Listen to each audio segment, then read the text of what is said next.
Hi friends, welcome to my channel. ఈరోజు వీడియోలో కాజు పనీర్ మసాలా ఎలా తయారు చేయాలో చూసేద్దాం. ఈ కర్రీ రోటీ, చపాతీ, నాన్స్లోకి సూపర్గా ఉంటుంది. సో అందరికీ ఎంతో ఇష్టమైన ఈ కాజు పనీర్ మసాలాని ఎలా తయారు చేయాలో చూసేద్దాం.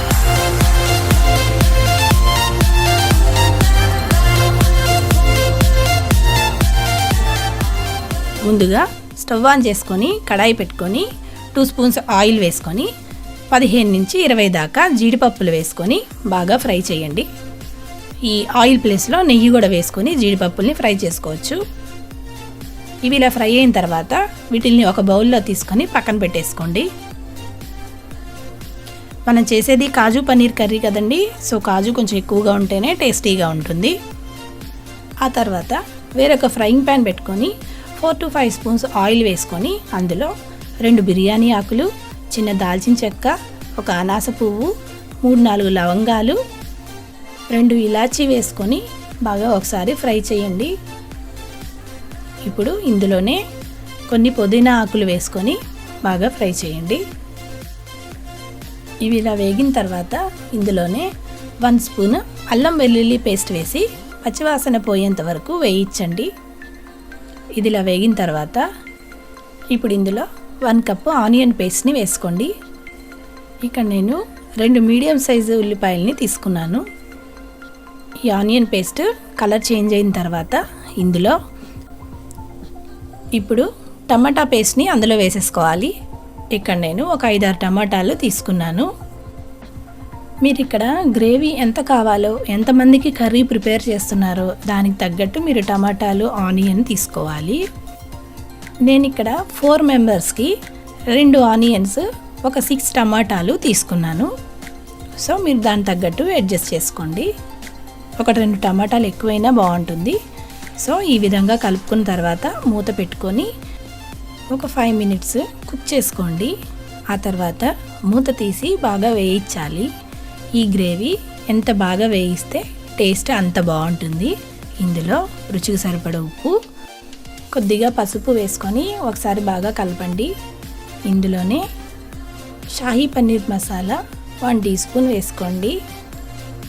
ఇలా మసాలా పౌడర్ వేసుకున్నాక ఒకసారి బాగా కలిపి మూత పెట్టి కుక్ చేసుకుందాము.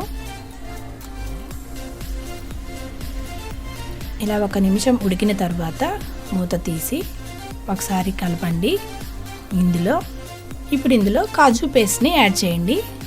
ఈ కాజు పేస్ట్ ఒక అరగంట ముందు 6-7 జీడిపప్పుల్ని నీళ్ళలో నానబెట్టి దాన్ని మిక్సీ జార్లో వేసుకొని పేస్ట్ చేసుకోండి. ఇప్పుడు దీన్ని బాగా కలుపుకోవాలి. అలా కలుపుకున్న తర్వాత గ్రేవీ కన్సిస్టెన్సీకి తగ్గట్టు కొంచెం వాటర్ యాడ్ చేసుకోండి. ఇప్పుడు ఒకసారి బాగా కలుపుకొని మూత పెట్టి ఇంకొక నిమిషం సేపు కుక్ చేసుకుందాము.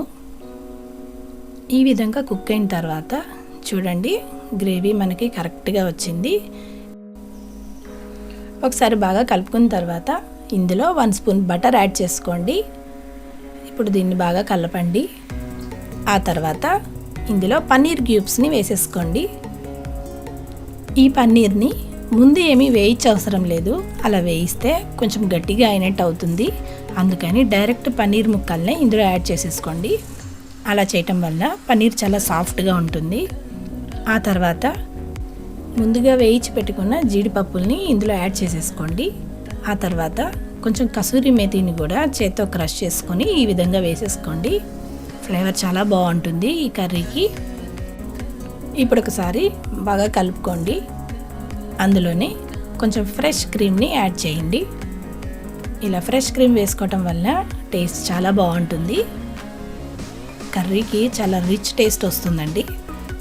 అసలు స్కిప్ చేయొద్దు.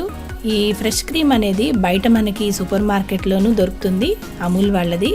లేదా మన ఇంట్లో పాలమీగడ ఉంటుంది కదా, దాన్ని ఈ ఫ్రెష్ క్రీమ్ ప్లేస్లో ఈ కర్రీలోకి యాడ్ చేసుకోవచ్చు. టేస్ట్ చాలా బాగుంటుంది. ఇప్పుడు ఇందులో 1/2 టీ స్పూన్ కారం, 1 టీ స్పూన్ నెయ్యి వేసుకొని ఒకసారి బాగా కలుపుకొని 1 మినిట్ కుక్ చేసుకోండి. అంతేనండి, కాజు పనీర్ కర్రీ రెడీ అయిపోయింది. ఈ పన్నీర్ బయట కొనేది కాదండి, ఇంట్లో చేసిందే. పన్నీర్ ఇంట్లోనే ఎంతో సాఫ్ట్గా ఎలా తయారు చేయొచ్చో నేను వీడియో చేసి ఉంచాను. అది ఐ బటన్లోను డిస్క్రిప్షన్లో ఇస్తాను, చెక్ చేయండి. సో ఫ్రెండ్స్, ఈ వీడియో మీకు నచ్చినట్టయితే లైక్ చేయండి, షేర్ చేయండి, మీ ఫ్రెండ్స్ అండ్ రిలేటివ్స్కి ఫార్వర్డ్ చేయండి. మరిన్ని మంచి రెసిపీస్ కోసం నా ఛానల్ని సబ్స్క్రైబ్ చేసుకోండి. మరో మంచి రెసిపీతో మీ ముందుకు వస్తాను. ఓకేనండి, థ్యాంక్స్ ఫర్ వాచింగ్.